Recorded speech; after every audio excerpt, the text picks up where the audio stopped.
पहले हम लोग पंचायत समिति थे, मुखिया हुए, मुखिया से प्रमुख हुए, तो प्रमुख के आगे की जो सीढ़ी है, आगे का जो सदन है जहाँ हमारी आवाज़ सुनी जा सकती है और या हम वहाँ अपना अलख जगा सकते हैं अपने क्षेत्र के कामयाबी का या विकास के लिए, तो वहाँ जाना चाहेंगे। कितनी शानदार आपकी विरासत है। सिसवा अजगरी पंचायत में मुखिया भी हैं आप, प्रमुख भी हैं इस प्रखंड क्षेत्र के। क्या ज़रूरत है फिर विधानसभा की तरफ मूव करने की? आप हमको है दृष्टि से देख रहे हैं कि हम एक मुखिया, एक प्रमुख इतना बड़ा सपना कैसे देख सकते हैं। ड्रीम्स तो वही देखते हैं जो पूरा करने की तमन्ना रखते हैं। आपको मेरा पीठ थपथपाना चाहिए, हमको हमारी हिम्मत अफजाई करनी चाहिए, मोरल बूस्टअप करना चाहिए कि एक मामूली मुखिया से होकर प्रमुख तक गया, अब कह रहा है कि विधानसभा में जाके खड़े होकर चिल्ला कर बोलेंगे अपनी समस्याओं को। आपके सपने जो हैं उसके चक्कर में कुछ दूसरों के सपने भी चकनाचूर होते हुए दिख रहे हैं। विधानसभा हम जाएंगे, इस बात की गारंटी है। लोगों के लीलाट बता रहे हैं, लोगों के आंखों की चमक बता रहे हैं कि लोग इस बार हमको वो सम्मान देंगे। जन सुराज से ऑलरेडी डॉक्टर साहब इतने दिनों से लगे हुए हैं और भी एक दो कैंडिडेट उनके सामने आ गए हैं, फिर आप जो है एक मजबूत कैंडिडेट के रूप में ताल ठोक रहे हैं, तो महत्वाकांक्षाएं तो औरों की भी है। तो महत्वाकांक्षाएं अपने अपने क्षेत्र में होना चाहिए।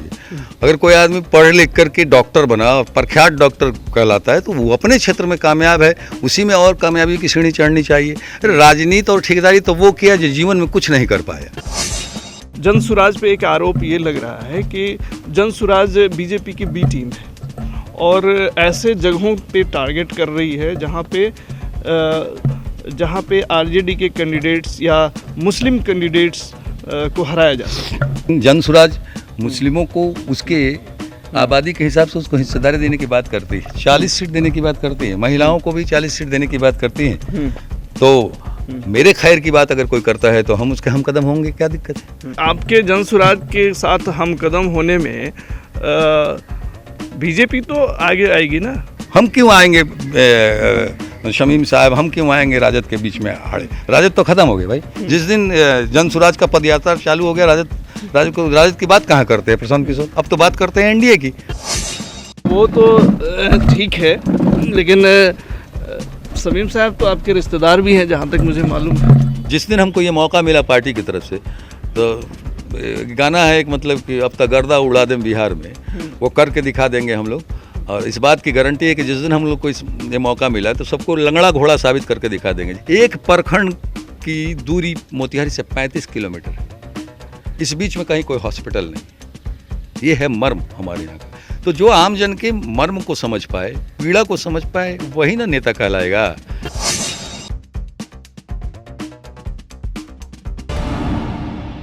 STV न्यूज़ पर आप देख रहे हैं टॉक विद अंसारुल, और टॉक विद अंसारुल शो के आज के मेहमान एक बार फिर से नरकटिया विधानसभा क्षेत्र के हैं और जन सुराज के नेता हैं और भावी प्रत्याशी के रूप में भी ये देखे जा रहे हैं।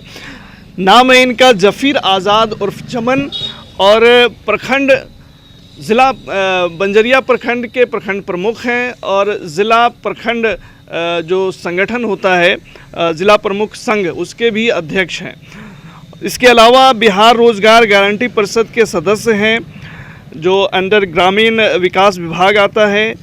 जन सुराज के संस्थापक सदस्यों में से एक हैं और चमन साहब जो है इन दिनों जो है पूरे नरकटिया विधानसभा के चमन में गुलजार किए हुए हैं।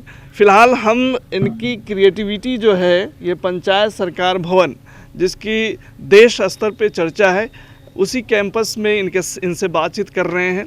तो बातचीत का सिलसिला शुरू करते हैं। चमन साहब, बहुत स्वागत है आपका STV न्यूज़ पर। आपका भी बहुत शुक्रिया। और सबसे पहले आपका इसलिए कि हमको बहुत बड़े बड़े होर्डिंग पे आपका फ़ोटो देखने को मिल रहा है कि टॉक विथ अंसारुल हक, और हम अपने आप को भाग्यशाली महसूस कर रहे हैं कि आपके साथ बात करने का मौका मिला।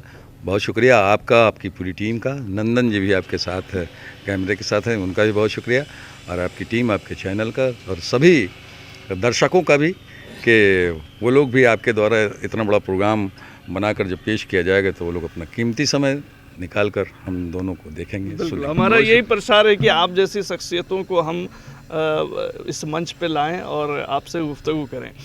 चमन साहब, बातचीत शुरू करने से पहले मैं बस यही आपसे जानना चाह रहा हूँ कि इतनी शानदार आपकी विरासत है सिसवा अजगरी पंचायत में, मुखिया भी हैं आप, प्रमुख भी हैं इस प्रखंड क्षेत्र के, क्या ज़रूरत है फिर विधानसभा की तरफ मूव करने की? आदमी जब जन्म लेता है तब से असंतुष्ट पैदा होता है और महत्वाकांक्षाएं रोज़ रोज़ बढ़ती जाती हैं। अगर हम छोटे लेवल पर कामयाब हैं और हम अपने आप को स्थापित कर चुके हैं और लोगों की आकांक्षाओं पर भरसक कामयाब हैं और खरा उतरने की कोशिश करते हैं, तो लोग हमसे उम्मीदें भी बढ़ाते जाते हैं, उम्मीदें ज़्यादा वाबस्ता हो जाती हैं।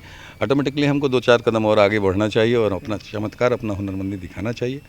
तो पहले हम लोग पंचायत समिति थे, मुखिया हुए, मुखिया से प्रमुख हुए, तो प्रमुख के आगे की जो सीढ़ी है, आगे का जो सदन है जहाँ हमारी आवाज़ सुनी जा सकती है और या हम वहाँ अपना अलख जगा सकते हैं अपने क्षेत्र के कामयाबी का या विकास के लिए, तो वहाँ जाना चाहेंगे। तो उपलब्धियां क्या रही हैं? ये तो एक शानदार आपने बनाया, नो डाउट ये एक दिख भी रहा है। और ये मैं अपने दर्शकों को बता दूं कि ये पंचायत सरकार भवन जो इनके परिवार के द्वारा या फिर इनकी प्रयासों से जो बना है, ये अपने आप में एक मॉडल के रूप में है और ये यूनिक है। कई सारे अवार्ड्स भी इस पंचायत को मिले हैं।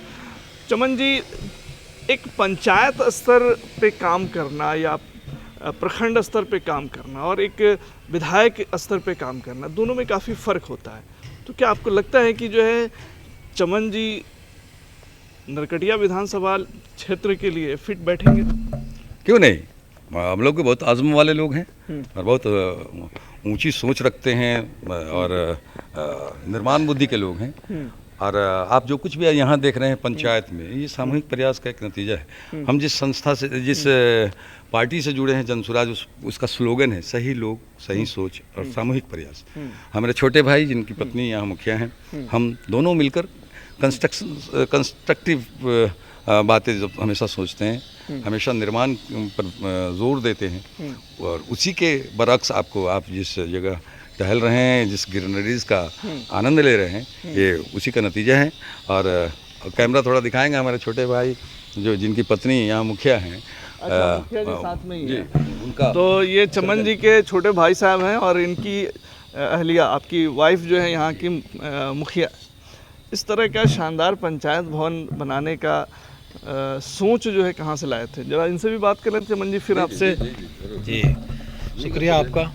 देखिए, ये मतलब सरकार की सभी योजनाएं मेरे यहाँ आप ये कि देखिएगा, मतलब कि धरातल और गुणवत्तापूर्वक होगा। ठीक है, अगर हम जो नाली भी बनाते हैं तो उसमें एस्टिमेट के अलावा देखते हैं कि भाई ये मतलब कि सही कैसे होगा। और ये मतलब पंचायत सरकार भवन बनाए। और इसके पहले जो मेरा मतलब पुराना वाला ये है, तो जब हम लोग जो 16 में निर्वाचित होके आए तो सबसे पहले पंचायत भवन पे कर्मियों के बैठने का इंतजाम किए। ठीक है, इसलिए कि सोच था कि भाई मतलब कि जो मतलब पब्लिक है नहीं, उसको कहीं और जो है कि नहीं जाना हो, पंचायत की जो सभी व्यवस्थाएं मतलब पंचायत में मिले। तो उसमें भी सभी लोग जो है कि डेली बैठते थे। फिर जब ये मतलब पंचायत सरकार भवन आया तो इसको हम लोग अपने देख रेख में मतलब बनवाया। ये नहीं कि हाँ चलिए भाई आ गया फंड आ गया तो इसमें से हमको कुछ ही करना है, कमाना है, ऐसी कोई सोच नहीं। तो जैसे अभी SLWM का ही काम जो हम लोग किए, मतलब स्वच्छता में कई अवार्ड मतलब मिला। तो सही सोच को लेकर के जो है काम किए और काम करने का ये था, इच्छा शक्ति था कि भाई हम क्या करें कि मतलब बेहतर हो। तो यही इच्छा शक्ति पर ही मतलब बिल्कुल बिल्कुल वो इच्छा शक्ति जो है यहाँ पे झलकता भी है। और मैंने अपने जीवन में इस तरह का पंचायत भवन कहीं देखा नहीं जो हकीकत है। और यहाँ आने के बाद सिसवा अजगरी पंचायत जो पूर्वी पंचायत है, यहाँ आने के बाद जो भी लोग आएंगे उन्हें लगेगा कि हाँ गांव में भी इस तरह की चीज़ें जो है मौजूद हैं। आप हमारे कैमरा सहयोगी जब कैमरा पैन करेंगे तो इसकी जो खूबसूरती है, बगल में एक पोखरा फाउंटेन भी आप बना रहे हैं। जैसे एक फाउंटेन यहाँ दिया गया है मतलब पंचायत सरकार भवन में, और बगल में एक तालाब का सौंदर्यीकरण किया जा रहा है जिसमें चारों तरफ से पब्लिक के मतलब टहलने के लिए ये है और बैठने की व्यवस्था है, ओपन जिम भी है और बीच में मतलब फाउंटेन है जिसमें नहीं लाइटिंग और जगह डांसिंग मतलब फाउंटेन है। और उसमें ये बोट और तैरने की व्यवस्था भी रहेगी, जैसे ये मतलब- फाउंटेन बना जी रहे जी हैं। हाँ, ये लाइट के साथ जी है। हाँ लाइट के तो अभी साथ है। ऑर्डर में नहीं है, नहीं है चाल- ऑर्डर में, मतलब जो चलता मतलब है। लाइट, हाँ लाइट आपको शाम में मतलब दिखाई देगा, हम्म। ठीक है। और फाउंटेन तो जो अभी भी मतलब चालू हो जाएगा। हम्म। और इधर जो तालाब में है, हाँ तो तालाब में भी मतलब फाउंटेन है, जो वही आपको शाम में मतलब दिखाई देगा, जिसमें अभी कुछ काम मतलब बाकी है। ये तो इसमें लग रहा है कि आप जो है कुछ स्टैचू वगैरह लगने का है नहीं क्या? उसमें स्टैचू नहीं है, जैसे हाँ। वो जो खाली जो मतलब दिख रहा है उसमें ये होगा, मतलब प्लांट होगा, वाटर प्लांट। और ऊपर से पानी जो मतलब आएगा ना, तो अब लाइट पे जो थोड़ा ज़्यादा ये होगा, मतलब खूबसूरती आएगा। लाइट और डांसिंग फाउंटेन इसको बोला जाएगा। म्यूजिक के हिसाब से वो लेफ्ट साइड में उधर देखिए ओपन जिम है, और लोगों के टहलने के लिए वॉकिंग ट्रैक बना हुआ है, और उधर बुजुर्गों के बैठने के लिए शाम में या सुबह टहलेंगे और आकर बैठेंगे, उसके लिए बेंच वगैरह लगेगा। ये अप्रोच है, पानी तक अप्रोच होगा, पानी में खूबसूरत मछलियाँ होंगी जिसकी क्रीड़ा लोग देखेंगे, आनंद लेंगे। भाई आप तो जो है मुखिया जी, जो एक ग्रामीण इलाके में जो चीज़ें आप दे रहे हैं, हमको तो लगता है कि जो है आप शहरों से कहीं मुकाबला कर रहे हैं। और मतलब सभी नालाएं मतलब कि ढकी हुई मिलेंगी, कहीं भी गंदा पानी या कूड़ा के कहीं मतलब रोड पे आपको मतलब नहीं मिलेगा। डोर टू डोर डेली कूड़ा ये होता है, कलेक्ट होता है, फिर उसको WPU में सेग्रीगेट करके, ठीक है, उससे खाद भी बनता है। जैसे सिसुआ चंपारण रन के नाम से खाद मतलब जो है कि बनता है, ठीक है। तो ये सब जो है पंचायत स्तर पे काम हो रहे हैं, और तो जाहिर सी बात है एक मॉडल के रूप में चमन साहब आप या आपके परिवार के लोगों ने इस पंचायत को या इस प्रखंड क्षेत्र को पेश किया है। हम आपसे ये जानना चाह रहे हैं कि आपका जो इलाका है, आप विधानसभा क्षेत्र की अगर हम बात करें, तो विधानसभा क्षेत्र के असल मुद्दे क्या हैं आपकी नज़र में? सबसे बड़ा मुद्दा तो ये है कि बाढ़ पीड़ित क्षेत्र है, और साल का 4 महीना बाढ़ या बारिश के पानी से घिरा हुआ होता है, और उस जल के निकास की व्यवस्था हम लोगों ने अपने स्तर से प्रखंड लेवल पे तो बहुत सारा उसका प्रयास किया है। जैसे जितना भी जल स्रोत है या जितना जल निकास का जो स्रोत है उस सबको सफाई कराए हैं, जैसे नदी नाला नहर, या फिर सिजवा एक है जो इस प्रखंड से होकर गुजरता है और नदी में जाके मिलता है, उसके सिल्टों की कटाई, उसका अवरुद्ध को दूर करना, उसके प्रवाह को में रुकावट जो था उसकी सफाई हम लोगों ने की है। और ये पूरे प्रखंड स्तर पे किए हैं, ये पूरे विधानसभा स्तर पर होना चाहिए। किसानों के लिए लड़ाई ये है कि सही समय पर खाद बीज उपलब्ध नहीं हो पाता, पटवन की व्यवस्था नहीं है, इलेक्ट्रिसिटी नहीं है। और आप जैसा कि जानते हैं कि बिहार की 80% जनसंख्या कृषि पर आधारित है, तो उसी बिहार में हम भी हैं, और कृषि ही मूल जीविकोपार्जन का साधन है। तो कृषि को उन्नत बनाने की दिशा में कृषि के किसानों को सुदृढ़ सुव्यवस्थित और उनको अप्रोच, उनके मंडियों तक अप्रोच या पंचायत स्तर पर, प्रखंड स्तर पे मंडी की व्यवस्था करना सबसे बड़ी प्राथमिकता है हमारी। दूसरा ये कि आपने कहा कि ये मॉडल, तो कभी नरेंद्र मोदी मुख्यमंत्री हुआ कर विधायक थे, विधायक से मुख्यमंत्री हुए, उनके भी ड्रीम्स रहे होंगे, और प्रधानमंत्री बने तो गुजरात मॉडल सुनते आ रहे थे हम लोग कि गुजरात मॉडल पूरे इंडिया में है ना। तो हम भी इस पंचायत में हमने जो कीर्ति हम लोगों ने किया है, जो हमारे छोटे भाई के साथ सहयोग करके हम लोगों ने जो चीज़ें यहाँ करी हैं, सरकार की जो भी योजनाएं नाफिज कराई गई हैं, इम्प्लीमेंट में लाई गई हैं, गुणवत्तापूर्ण, और जो प्लानिंग सरकार की है उसको सकारात्मक दिशा में हम लोगों ने जो काम किया है उसको पूरे नरकटिया विधानसभा स्तर पर लोगों को दिखाएंगे, लोगों को बताएंगे कि हम लोग निर्माण बुद्धि के लोग हैं। अगर हमको मौका मिलता है तो हम निर्माण ही करेंगे, विध्वंस नहीं होगा। आप पार्क में जो है आपके कद्दू भी नजर आ बगल में कद्दू है, कद्दू है ना जी, छोटा सा कद्दू है। तो ये जो है गांव की तरफ जब आप मूव करेंगे तो आपको जो है इस तरह की चीज़ें नज़र आएंगी।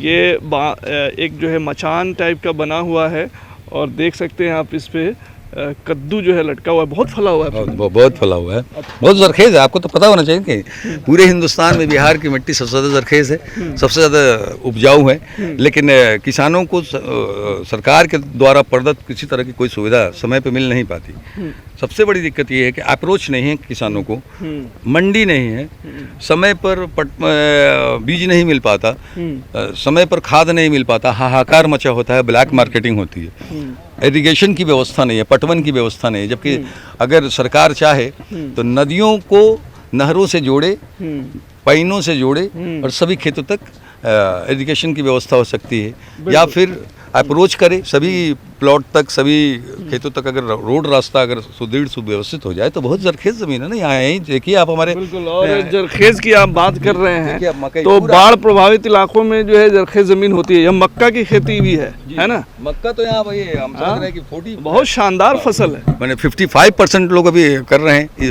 गन्ना के विकल्प में। गन्ना के विकल्प में अब मक्का ही इसके गन्ना के विकल्प में मक्का ही आ गया, इसलिए कि यहाँ की चीनी मिल बंद हो गई। मोतिहारी चीनी मिल बंद, मोतीपुर, चकिया।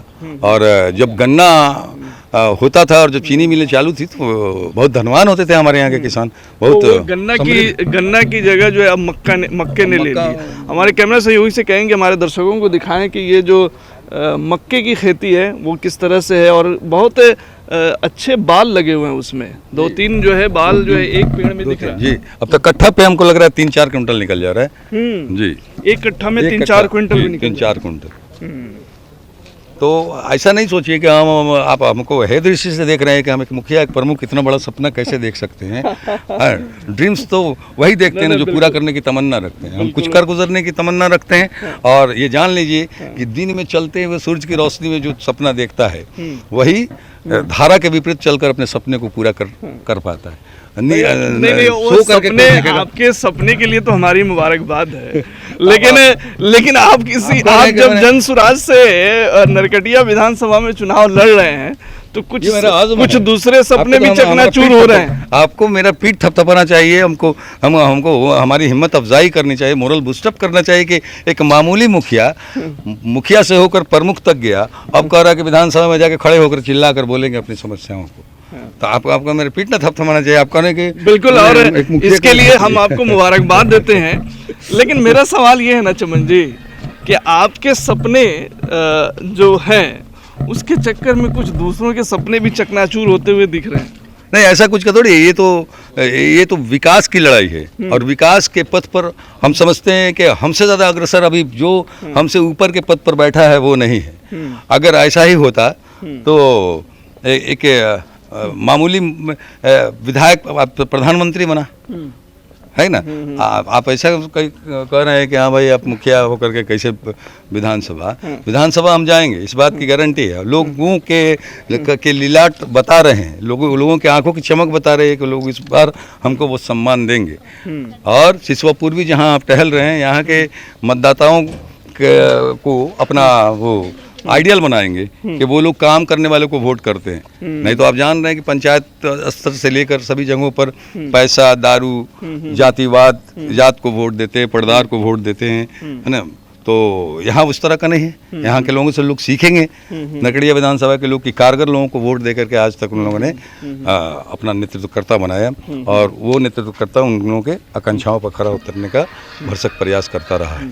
लेकिन हम अब जो पूछना चाह रहे हैं वो ये है, जन सुराज से ऑलरेडी डॉक्टर साहब इतने दिनों से लगे हुए हैं, और भी 1-2 कैंडिडेट उनके सामने आ गए हैं, फिर आप जो है एक मजबूत कैंडिडेट के रूप में ताल ठोक रहे हैं, तो महत्वाकांक्षाएं तो औरों की भी है। तो महत्वाकांक्षाएं अपने अपने क्षेत्र में होना चाहिए। अगर कोई आदमी पढ़ लिख करके डॉक्टर बना, प्रख्यात डॉक्टर कहलाता है, तो वो अपने क्षेत्र में कामयाब है, उसी में और कामयाबी की सीढ़ी चढ़नी चाहिए। राजनीति और ठेकेदारी तो वो किया जो जीवन में कुछ नहीं कर पाया।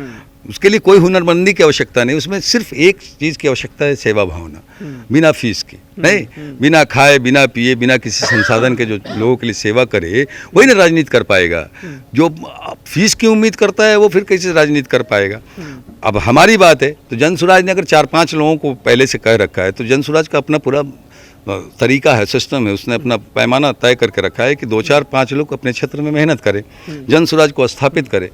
हम जन स्वराज को स्थापित करने, उसके विचारों का प्रसार प्रवाह करने का काम कर रहे हैं, ना कि हम अपने आप को कहीं जाकर ये कहते हैं कि हम उम्मीदवार हैं। जब जन स्वराज का काम करके पब्लिक में आप अपनी पैठ बनाएंगे तो जन स्वराज का अपना पैमाना है, जन स्वराज का अपना सिस्टम है, उसने अपने एक सांचा बना के रखा है, उस सांचे में जो फिट होगा उसको उम्मीदवार ही देगा। हम उम्मीदवार तो कभी कहीं नहीं बोलते, लेकिन जन स्वराज जो कुछ कह रहा है, जो लाइन उसने बनाया है, जो उसने प्लान दिया है हम लोग को, उस प्लान पर हम लोग काम कर रहे हैं, लोगों तक अप्रोच कर रहे हैं। जन स्वराज की उम्मीदवारी उसको मिलेगी जो पंचायतों से चुन कर आएगा, पब्लिक के द्वारा। पंचायतों से चुनकर प्रखंड के लोग सर्वे करके भेजेंगे, उसके बाद अनुमंडल स्तर पर समीक्षा होगी, जिला स्तर पर समीक्षा होगी, फिर प्रदेश स्तर पर फैसले लिए जाएंगे और उस फैसले की को हरी झंडी लास्ट में जो हाईकमान लेंगे तब उम्मीदवारी होगी। हम उम्मीदवार का थोड़ी हैं, हम तो सिर्फ जन स्वराज के विचारों के प्रसारक हैं। घर घर जाकर जन स्वराज का अलग जगा रहे हैं। जन स्वराज तो घर घर पहुंच ही चुका है, हम लोग जाकर जगा रहे हैं, ठीक है। और उम्मीदवारी तो तय उनके काम के अगेंस्ट में होगा, काम के बदले में होगा, ऐसा कुछ नहीं है। कोई चमचमाती गाड़ियां लेकर चला जाए, कोई पैसा लेकर चला जाए, कोई प्रशांत किशोर के अगल बगल में फोटो खिंचाए तो उससे उम्मीदवारी नहीं मिली। ये पार्टी वैसे नहीं है कि भाई पैसा दे करके, एकदम ज़मीन से जुड़ी हुई बात है। जो ज़मीन से जुड़ा हुआ है, जो लोगों से बीच से निकल कर आएगा, वही उसका प्रतिनिधि कहलाएगा। उस पैमाने पर आप खुद को फिट महसूस कर रहे हैं कि आपने ये सब काम किया है, इसके बदौलत आपको टिकट मिल सकती है। एकदम 20 सालों से हम लोग यही करते आ रहे हैं। एक पद और 2 आदमी सेवक हैं। एक पंचायत समिति पर जब जीतते थे तो दोनों भाई, मुखिया थे तो दोनों भाई। मेरे एक कहावत है ना, आम के आम और गुठलियों के नाम, ठीक है ना, ठीक उसी तरह का 1 वोट लोग देते हैं और 2 की सेवा लेते हैं, और हम लोग का कोई फीस नहीं है। दूसरा, हम लोग इतने ज़मीन से जुड़े हैं कि हर घर में दखल रखते हैं। आपको पता होना चाहिए, पूरे बिहार में एक ऐसा पंचायत है जहाँ हर घर को पानी मिलता है। 1 घंटा अगर पानी नहीं मिलेगा तो हम लोग को फ़ोन आना शुरू हो जाता है। हम लोग को फ़ोन आता है, ना कि वार्ड सदस्य को, ना कि नल जल चलाने वाले को। मेरे यहाँ टोटल नल जल 19 नल जल है, जो 1900 नल जल 24 घंटा चालू रहता है, मतलब हमेशा पानी की आपूर्ति होती है। दैट मीन्स हम लोग हर घर से जुड़े हैं, हर घर में दखल रखते हैं। तो हम समझते हैं कि हम लोग से ज़्यादा लोगों तक अप्रोच कोई नहीं कर सकता। और 2 बजे रात में भी अगर किसी को हम लोग की आवश्यकता होती है और उस समय फ़ोन करता है तो हम लोग बॉडीगार्ड या फिर बारिश आंधी का या फिर गाड़ी का इंतज़ार नहीं करते, बाइक से उस तक पहुंचते हैं और उसके लिए प्रयास करते हैं। लोग बोलते हैं कि बुझा लाई लोग जूता चप्पल पहनिए कि सूते लोग का दो, फ़ोन करिए, उतना ही समय लगता है जितनी दूरी होती है। फायर ब्रिगेड के पहुंचने से पहले हम लोग आग बुझाने पहुंचते हैं, पुलिस के पहुंचने से पहले हम लोग घटनास्थल पर पहुंचते हैं। ये रिकॉर्ड है, ये आप आम लोगों से भी इस बात की गवाही ले सकते हैं कि हम लोग को फ़ोन आता है, घटनास्थल पे पहुंचते हैं, उसी दौरान पुलिस को फ़ोन करते हैं, उसी दौरान आग बुझाने वाले को करते हैं, सीओ को करते हैं, लेकिन हम पहले पहुँचते हैं, हम लोग दोनों। अगर ये आप करते हैं तो एक असल जो जनप्रतिनिधि होते हैं उनमें यही क्वालिटी होनी चाहिए। और कहीं ना कहीं आप लगातार जो है, हमें जैसा मालूम है कि आपके परिवार का इस पंचायत पे और इस प्रखंड क्षेत्र पे आपकी माताजी भी प्रखंड प्रमुख रही हैं जी।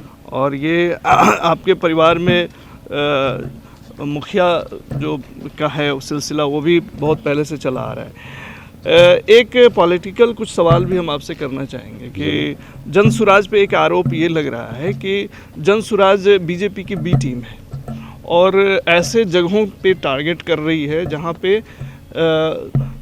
पे आरजेडी के कैंडिडेट्स या मुस्लिम कैंडिडेट्स को हराया जा सके। ये तो कर विपक्ष का काम है, कुछ भी लाछन लगा सकते हैं कि मुस्लिमों को ज़्यादा टारगेट कर रही है। मुस्लिम आज तक पीछे ढकेले जाते रहे हैं, जिनके साथ भी रहे हैं। अगर वो कुछ बता दें आकर स्टेज पर कि हाँ हमने मुस्लिमों के लिए क्या किया है, वो कुछ बताएं। मास लेवल पर मुस्लिम किसी के साथ है, किसी पार्टी के साथ, तो उन्होंने अपने एजेंडे में मुस्लिम को कहाँ आगे रखा है।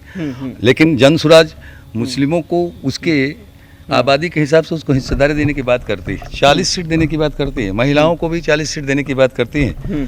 तो मेरे खैर की बात अगर कोई करता है तो हम उसके हम कदम होंगे, क्या दिक्कत है। अभी तक जिसके साथ रहे पिछले 35 सालों में आपके जन स्वराज के साथ हम कदम होने में बीजेपी तो आगे आएगी ना।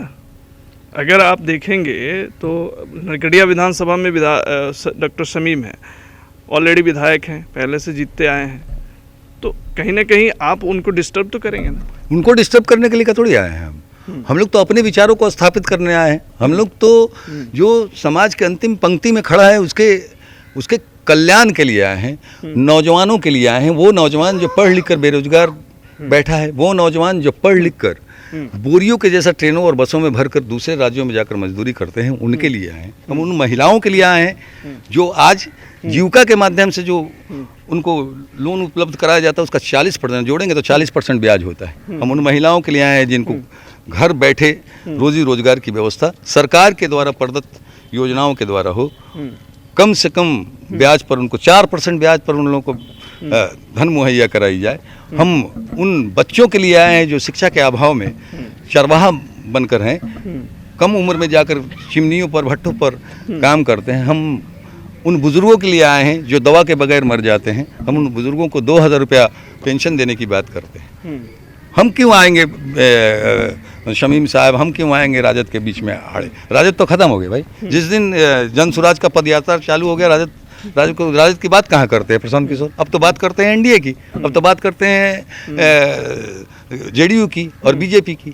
अब तो बात ये करते हैं कि भाई आपने जिसको 40 सीट दिया पूरे बिहार में, जिस मोदी सरकार के पहली सरकार में आपने 39 सीट दिया था, उसने कभी बिहार के मुद्दों पर कभी एक बैठक नहीं कराया। अब तो वो बात करते हैं कि आते हैं और बोलते हैं कि दुलरुआ मुख्यमंत्री, लाडला मुख्यमंत्री और 125 करोड़ रुपया का मखाना बोर्ड देकर जाते हैं और गुजरात को देते हैं 1.25 लाख करोड़ रुपया का बुलेट ट्रेन।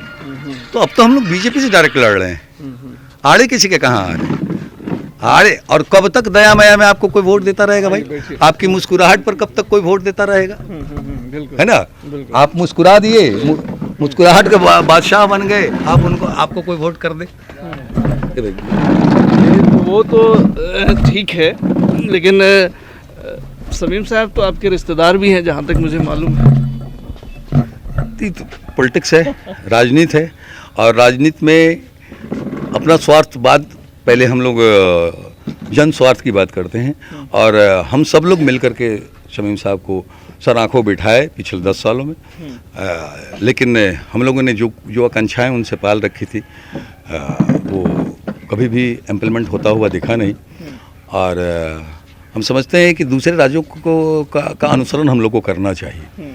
दूसरे राज्य जो विकसित राज्य कहलाते हैं, जहाँ 97% पढ़े लिखे लोग, 98% पढ़े लिखे लोग हैं साउथ का, वहाँ देखेंगे कि आप सरकारें बदलती रहती हैं। 1 से 2 बार कोई किसी एक सरकार का कार्यकाल होता है, और कितना भी अच्छा काम करे। अब ज़रा सोचिए वहाँ के लोग कितने महत्वाकांक्षी होते हैं, ये सोचते हैं कि इससे भी बेहतर करने वालों को लाया जाए। नहीं, इसने तो बेहतर किया, लेकिन इससे भी बेहतर करने वालों को लाया जाए। तो 1 से 2 बार वहाँ किसी पार्टी की सरकार होती है, फिर बदल जाते हैं। तो इसलिए बदलाव सृष्टि का नियम है, और हम समझते हैं कि हम लोग को भी मौका मिलना चाहिए। हम लोग एनर्जेटिक लोग हैं, वो ऑलरेडी रोज़गार प्रदत्त हैं, हम लोग तो बेरोज़गार हैं। हम लोग तो लोगों के लिए ही काम करते हैं, इसलिए बेरोज़गार हैं। हमारे पास कोई प्रोडक्टिव नहीं है, हम कोई बहुत बड़े इंडस्ट्रियलिस्ट नहीं हैं। हम लोगों की सेवा करते हैं, और दूसरा कोई रोज़गार करके, ठेकेदारी वगैरह करके या कुछ दुकानदारी करके हम लोग अपना घर चलाते हैं। आमदनी का स्रोत हम लोग के पास जो है वो बहुत सीमित है। तो उस सीमित संसाधन के बावजूद भी हम लोगों की सेवा करते हैं और करते रहें। हम लोग को भी मौका मिलना चाहिए। वो तो डॉक्टर हैं, वो तो ऐसे ही सेवा कर रहे हैं। वो जहाँ बैठे हैं वहाँ मकसद अगर सेवा करना है तो जिस क्षेत्र में वो है वो काफ़ी है, दीन और दुनिया दोनों के लिए। जिस क्षेत्र में वो अपना कीर्तिमान रोज़ रोज़ स्थापित कर रहे हैं, वो उसमें और 2-4 सीढ़ियाँ चढ़े। आपके कहने का मतलब डॉक्टर साहब अपनी डॉक्टरी पेशा करें और ये नेतागिरी जो है वो आप लोगों पे छोड़ें। ये होना ही चाहिए। जो जिस क्षेत्र का माहिर है वो अपनी हुनरमंदी को उसी में दिखाना चाहिए। राजनीति के लिए तो कुछ हुनरमंदी चाहिए ही नहीं। स्टेज पर खड़ा होकर जितना झूठ सच बोल सके वो राजनीति कर लेता है। हम लोग काम करने वाले लोग हैं, और काम करने का दावा इसलिए करें कि हमारे पीछे उलट के देखिए, मेरी कारकर्दगियाँ देखिए। हम लोग 15-20 सालों में हम लोगों ने अपने क्षेत्र के लिए क्या कुछ किया है, क्या कुछ कीर्तिमान स्थापित किया है, क्या कुछ रास्ता हमवार किया है। लोगों ने सोचा नहीं होगा। और भी पंचायत को देखिए, कंपैरिजन करा कर देखिए, सिसवा पूर्वी पंचायत, सिसवा पूर्वी की बात इसलिए कर रहे हैं कि हम उसी की मिट्टी के हैं, और इसको मॉडल बना करके हम लोगों के बीच जाना चाहते हैं। नरकटिया को भी थोड़ा बड़े पैमाने पर इसी तरह का बनाना चाहते हैं। पूरी नरकटिया में इस तरह का हमारा नरकटिया विधानसभा में इस तरह का हमारा पंचायत सरकार भवन हो, हमारा अनुमंडल हो तो उस तरह का हो, हमारा ब्लॉक हो तो उस तरह का। मेरा ब्लॉक चल के देखिए, हमारे ब्लॉक में आप इंफ्रास्ट्रक्चर देखिएगा, बड़ा बिल्डिंग बना हुआ है, लेकिन सुविधा के नाम पर वहाँ कुछ भी नहीं था। लोगों के बैठने की जगह नहीं थी, ज़मीन पर बैठते थे लोग। पदाधिकारी अपने घर से प्रखंड चलाते थे और उस बिल्डिंग को ऐसे नाखून से बकोड़ते तो बाहर निकल आता। हमने जो रिपेयर कराया उसको भी जाकर देखी। हमने सीओ साहब के बैठने की व्यवस्था करी है, हमने आरटीपीएस काउंटर को पूरा केबिन, सबका अपना अपना केबिन दिया है। हमने बीपीआरओ के बैठने की जगह सेपरेट दी है। बीडीओ साहब का अपना बैठने का कॉन्फ्रेंस हॉल बनाया है हमने, मीटिंग हॉल बनाया है हमने। इस पिछले 3 सालों की कीर्ति हम अब कभी चल करके मेरे ब्लॉक में चली तो फिर देखिए कि हम लोगों ने क्या कुछ कंस्ट्रक्शन किया है, क्या कुछ निर्माण का काम किया है। तो हम इसके दम पर बोल रहे हैं, इसके दम पर, और किसी के विरुद्ध में नहीं कि उन्होंने कुछ नहीं किया। अरे वो उनको मौका मिला, उनको जितनी सूझ समझ थी, मेरे पास जितनी सोचने समझने की शक्ति है, कार्य करने की जो क्षमता है या इच्छा शक्ति है या कुछ कर गुजरने की तमन्ना है, हम वो कर दिखाएंगे। फिर नहीं तो हमको भी बदल देंगे। हमारे पार्टी का नियम है, संविधान में ऐसा कुछ नहीं है कि हाँ किसी को वापस बुलाया जा सकता है, लेकिन नॉन फॉर्मली हमारे पार्टी के संविधान में ये बात है कि अगर कोई काम नहीं कर पाएगा विधायकी करके तो उसको वापस बुलाया जाएगा। और जिस दिन हमको ये मौका मिला पार्टी की तरफ से, तो गाना है एक, मतलब कि अब तक गर्दा उड़ा दें बिहार में, वो करके दिखा देंगे हम लोग। और इस बात की गारंटी है कि जिस दिन हम लोग को ये मौका मिला तो सबको लंगड़ा घोड़ा साबित करके दिखा देंगे। जितने लोग हमारे सामने आ जाएंगे, हमारे प्रतिद्वंदी, प्रतिस्पर्धी, उन सबों को बहुत पीछे छोड़ देंगे। हम लोग लंगड़ा घोड़ा साबित करके दिखा देंगे। अभी चुनौती देते हैं आज आपके कैमरे के सामने कि जो लोग भी ये तमन्ना पाले बैठे हैं कि हम यहाँ का नेतृत्व करेंगे, वो आए और हमसे डिबेट कर ले किसी भी बिंदु पर। और जो वर्तमान में है वो बता दे स्टेज पर आकर के उन्होंने 10 सालों में कोई एक भी सृजन का काम किया हो इस विधानसभा के वैसे पीड़ितों के लिए, उसके मर्म को सुनकर, उसके पीड़ा को सुनकर, वैसे पीड़ित लोगों की बात हम बताएं कि यहाँ की महिलाएं नाव, एनडीआरएफ के नाव में अपने बच्चों को जन्म देती हैं। यहाँ की महिलाएं, यहाँ की माताएं, यहाँ की बहनें, इससे ज़्यादा मर्म क्या हो सकता है। सर्पदंश से लोग रास्ते में मृत्यु को प्राप्त हो जाते हैं। वैसे मरीज जो खटिया पर लाद कर हॉस्पिटल लाते हैं, एक प्रखंड की दूरी मोतिहारी से 35 किलोमीटर है, इस बीच में कहीं कोई हॉस्पिटल नहीं। ये है मर्म हमारे यहाँ का। तो जो आम जन के मर्म को समझ पाए, पीड़ा को समझ पाए, वही ना नेता कहलाएगा। आप सब लोग मिलकर हम लोगों को बूस्टअप करें। हम समझते हैं कि एक ईमानदार पहल तभी होगी जब एक काम करने वाले का पीठ थपथपाया जाए आप सबों के द्वारा। HTV न्यूज़ चमन जी हर वो सकारात्मक प्रयास का समर्थन करता है, उसे प्रमोट करता है। आप अच्छे प्रयास करेंगे, HTV न्यूज़ का कैमरा और माइक वहां पहुंच ही जाएगा। बहुत शुक्रिया आपका HTV न्यूज़ से बात करने के लिए। ये थे ज़फ़ीर आज़ाद उर्फ चमन, जिनसे हम तमाम मुद्दों पे बात कर रहे थे। तो ये तो तय है कि आने वाला वक्त नरकटिया विधानसभा क्षेत्र में दिलचस्प होने वाला है और बहुत तरह की घटनाक्रम देखने को मिल सकती है। अभी के लिए फ़िलहाल इतना ही। तमाम खबरों और डिबेट्स के लिए जुड़े रहिए HTV न्यूज़ के साथ।